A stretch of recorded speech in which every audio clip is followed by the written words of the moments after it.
mohon maaf Pak Ya. Kiai ya, untuk mungkin Pak Kiai sendiri seringlah mendengar cuitan-cuitan konten-konten Ya. Ade Armando ya kan? Ya.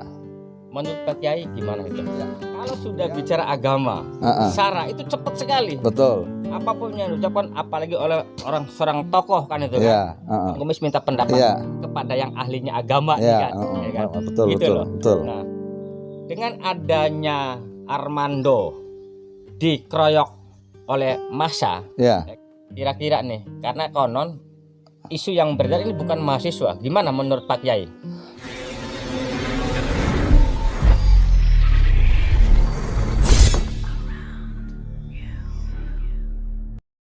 Assalamualaikum warahmatullahi wabarakatuh. Waalaikumsalam warahmatullahi wabarakatuh. Masih bersama channel Bang Kumis Berbagi dalam acara Ngobras, Ngobrol Santai bersama ulama Banten, Bapak Kiai Haji Raden Yusuf. Iya. Priyanadi Sarjana. Kiai langsung saja, ini publik pengen tahu nih tanggapan atau pendapat Pak Kiai sendiri tentang demo yang kemarin yang dilakukan oleh mahasiswa. Ini menurut Pak Kiai, misi mahasiswa tersampaikan enggak nih pesan untuk pemerintah, khususnya untuk Pak Jokowi ini? Bismillahirrahmanirrahim. Allahumma sholli ala sayyidina Muhammad wa ala ali sayyidina Muhammad wallahu a'lam bishawab. Menurut saya misi kemarin mahasiswa, Bang Komis, mohon maaf, menurut saya ini gagal total dan justru imbasnya buruk. Kenapa ada buruk seperti itu? Yang pertama, di tengah-tengah aksi demo itu kemudian ada sebuah kejadian pengeroyokan, itu mencederai demo. Yang ketiga, yang dituju oleh misi yang dituju oleh mahasiswa itu tidak pas. Yang ketiga, tidak didukung oleh rakyat. Nah, menarik. Ini ngobras. Ini ada 3 apa yang disampaikan pendapat Kiai tadi. Pertama, mahasiswa dianggap gagal. Nah, publik pun pengen tahu Pak Kiai jangan hanya statement gagal. Gagalnya dari mana gitu loh? Dari sisi apanya? Pertama, misi mereka itu tidak menggigit. Yang diisukan adalah 3 periode, presiden 3 periode, penundaan pemilu. Itu kan masyarakat sudah tahu bahwa Pak Jokowi sudah jelas tidak menerima, tidak mendukung, dan tidak memungkinkan 3 periode. Kenapa itu masih digulirkan? Jadi begini, kami juga pengen mewakili warga juga nih. Ya, siap. Kan? Bukan berarti Bang Kumis pro atau kontra, tapi Bang Kumis akan di tengah-tengah untuk mewakili suara rakyat juga. Nah, dalam hal mahasiswa menuntut supaya jangan ada Jokowi 3 periode, kan itu tidak ujug-ujug muncul. Betul. Ya kan? Nah, kemudian kalaupun istilahnya mungkin Pak Kiai tahu, Bang Kumis juga tahu beritanya, bahwa Jokowi sendiri kan sudah rapat dengan menteri-menteri, tetapi nampaknya timingnya gitu loh, waktunya kok baru setelah mahasiswa mau mengadakan demo gitu loh. Betul. Apakah itu hanya bentuk suatu kegelisahan pemerintah untuk menjawab jangan sampai ada demo gitu loh? Iya. Begini, kalau memang umpamanya kita tahu ada yang menggulirkan wacana tersebut, presiden 3 periode atau penundaan pemilu, mestinya adik-adik kita mahasiswa cerdas. Siapa ini yang bicara? Oh, yang bicara si Fulan. Si Fulan itu apa? Anggota dewan. Ya kejar itu. Atau dewan yang bicara, ya kejar dewan. Nah, bukan mesti yang menyerang, yang diserangnya Pak Jokowi. Nah, ini kan jadi tanda tanya. Kalau orang yang objektif, orang yang jernih akan tanya, ada apa? Kok namun cek orang Banten mau daging batur, daging cager, nah ini seperti ini, Bang Gomis. Kalau yang tentang 3 periode nampaknya di sesi pertama pun sudah kami bahas. Nah, ini yang menarik ya kan, tentang kehadiran Ade Armando, salah satu tokoh penggiat sosial. Dia juga seorang dosen juga di salah satu universitas. Bahkan cuitannya yang selama ini tanda kutip konon bagi orang yang tidak cocok, dia bikin sakit hati yang mendengarnya. Menurut Pak Kiai, kehadiran Ade Armando di situ itu timingnya tepat nggak sih di saat demo masih seperti ini? Saya menyayangkan sekali, tapi dengan tidak tidak memaksa, tidak menyalahkan Ade Armando itu. Hanya menurut saya sebagai seorang Ade Armando, mestinya dia itu sangat sadar bahwa selama ini kontennya itu akan dengan pro dan kontra, apalagi diduga menyinggung umat Islam. Dalam situasi yang panas, mestinya beliau jangan ikut ke sana. Sehingga itulah terjadi seperti itu. Mestinya wallahu saya tidak tahu, hanya saya menyayangkan sekali kejadian seperti itu.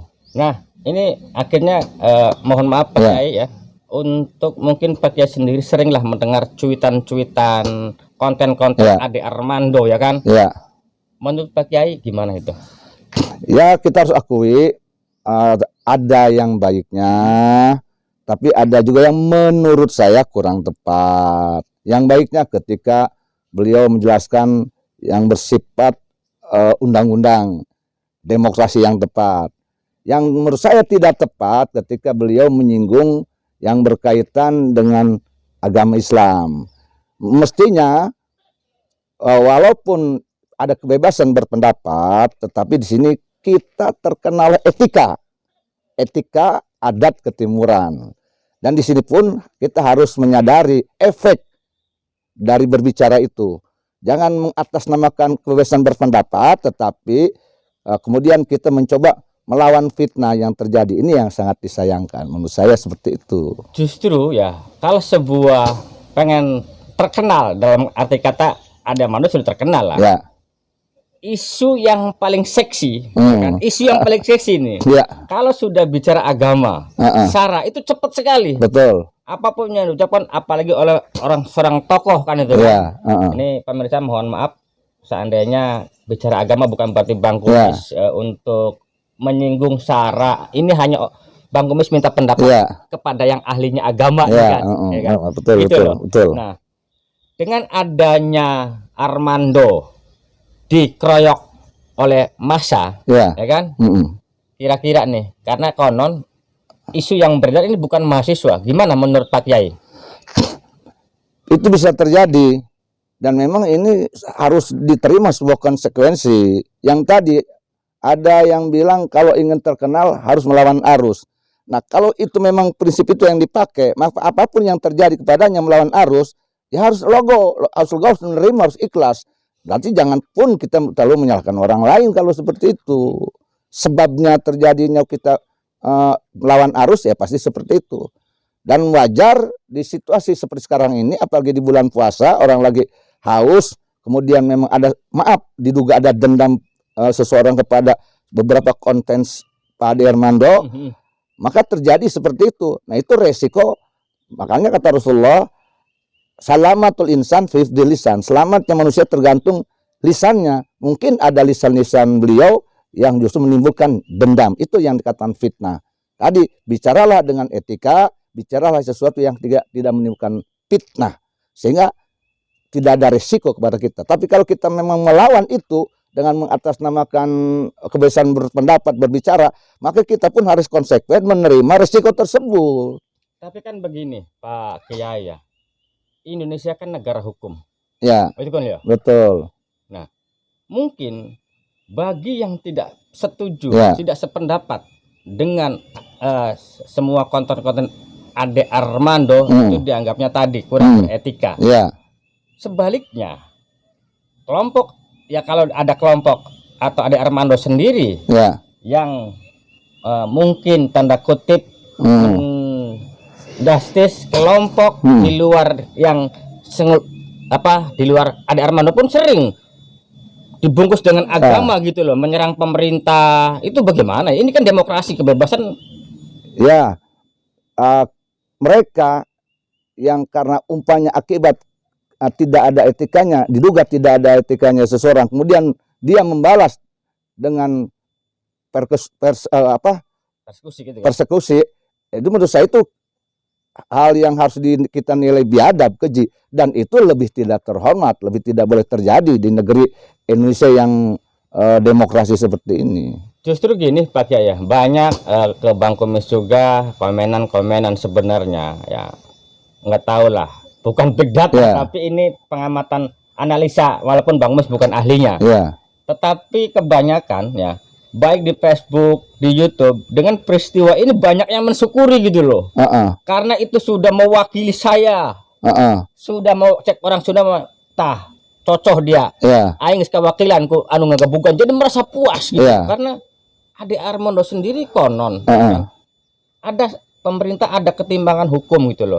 Tebang pilih akhirnya rakyat warga marah dengan cara seperti itu. Gimana untuk hukumnya nih, terutama menurut Pak Kiai nih? Makanya Bang Kumis, saya selalu mawas diri terhadap diri saya. Pertama, kita harus sadar kita sebagai warga negara Indonesia, maka ikuti dasar undang-undang negara Indonesia. Bertingkahlah kita sesuai dengan undang-undang negara. Dan kita ini sebagai orang Islam, saya orang Islam, maka lakukan apa yang diperintahkan oleh Islam. Artinya kita jangan melakukan ucapan, tindakan yang akan bersinggungan dengan negara dan agama.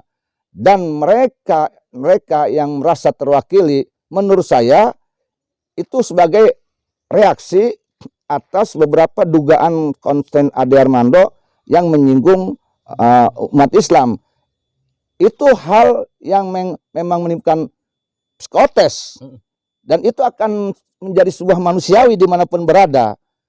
Kita tidak bisa memaksakan mereka, jangan. Tetapi kalau menurut agama ini Bang Kumis dilarang kita berbahagia ketika ada orang sedang celaka. Itu namanya hasud. Walaupun secara manusiawi kita memaklumi, tetapi agama melarang kita berbahagia di atas penderitaan orang lain. Itu namanya hasud. Barang siapa yang hasud, maka amalnya seperti dibakar, seperti kayu yang dibakar oleh api, hangus.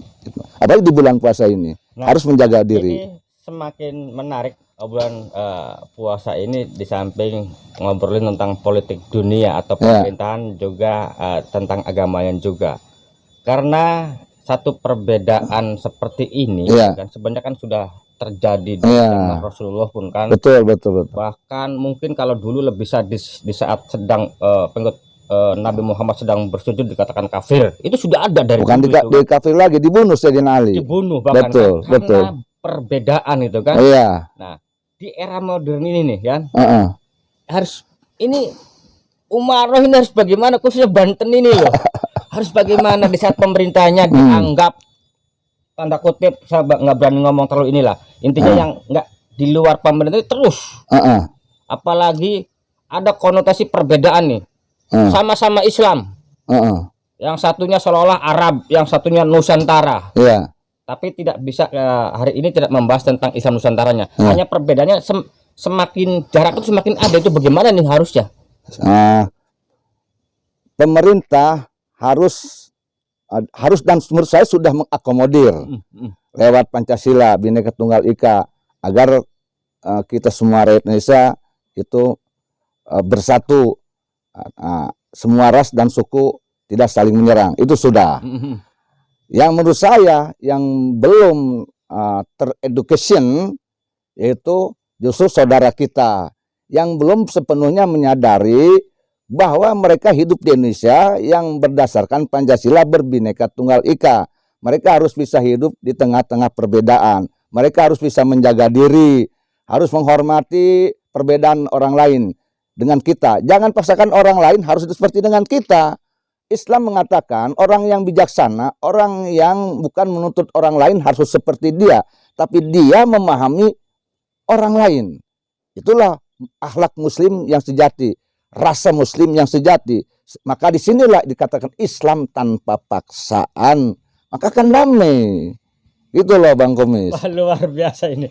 Barangkali ada pesan untuk warganet nih dari Pak Kiai di saat situasi negara seperti ini nih, demo-demo mahasiswa.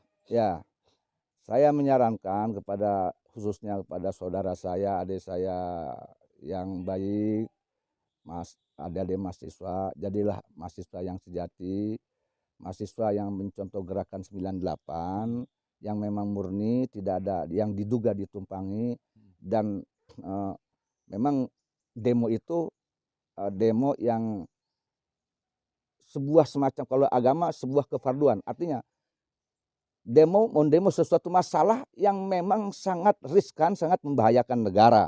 Baru mahasiswa itu seperti 98 itu turun. Makanya didukung oleh rakyat. Tetapi kalau hanya sebuah isu-isu, sebaiknya bijaksananya jangan dulu kita terpancing, terprovokasi oleh orang ketiga, sehingga merusak citra adik-adik mahasiswa itu sendiri. Agar tetap wibawa mahasiswa masih disukai oleh seluruh rakyat Indonesia, dan agar perjuangan mahasiswa pun didukung oleh rakyat. Keberhasilan demo 98, pertama persoalan memang jelas, sangat memudaratkan. Yang kedua, memang masyarakat pun sama dengan mahasiswa, udah pegel. Maka ketika terjadi 98 didukung oleh rakyat, berhasil. Dan yang paling penting, aksi 98, insya Allah mahasiswa ikhlas. Semua yang ikhlas akan Allah bela. Tetapi ketika gerakan apapun dilakukan oleh siapapun, bukan hanya oleh mahasiswa, oleh siapapun, termasuk oleh saya sendiri, kalau tidak ikhlas, jangan pernah berharap akan menang. Allah tidak akan membantu orang yang tidak ikhlas. Menjadi tidak ikhlas ketika sebuah gerakan, hanya karena sepeser rupiah, hanya karena sesuatu, sebuah pesanan aja gitu, sebuah pesanan, itu menjadi sebuah ikhlas. Apalagi perjuangannya itu didasari oleh dendam dan kebencian. Allah mana, Tuhan mana yang akan membantu mereka? Na'udzubillah, sama na'udzubillah. Maka ayo kita ciptakan, silahkan keluarkan pendapat dengan budaya etika kesopanan, dengan tetap Pancasilais, tetap beragama.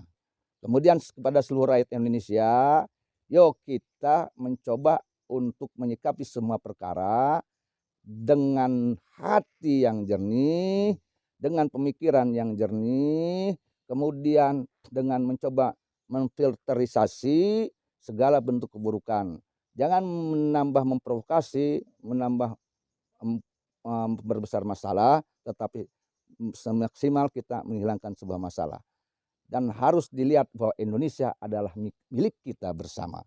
Dan mencoba untuk memaklumi, memaafkan yang dianggap oleh kita bersalah. Karena manusia tidak ada yang sempurna. Pemerintah tidak ada yang sempurna. Jangan menuntut kesempurnaan di muka bumi ini. Yang sempurna hanya rokok. Sempurna. Iya, sempurna. Itulah pemirsa bincang-bincang yang tadi ngobrol santai di saat bulan puasa, iya, kan. Mungkin kita waktunya sebentar lagi mau dohor nih. Maka perbincangan untuk hari ini kita sudahi dengan mengucap wassalamualaikum warahmatullahi wabarakatuh. Waalaikumsalam warahmatullahi wabarakatuh. Terima kasih Pak Kiai. Ya, sama-sama.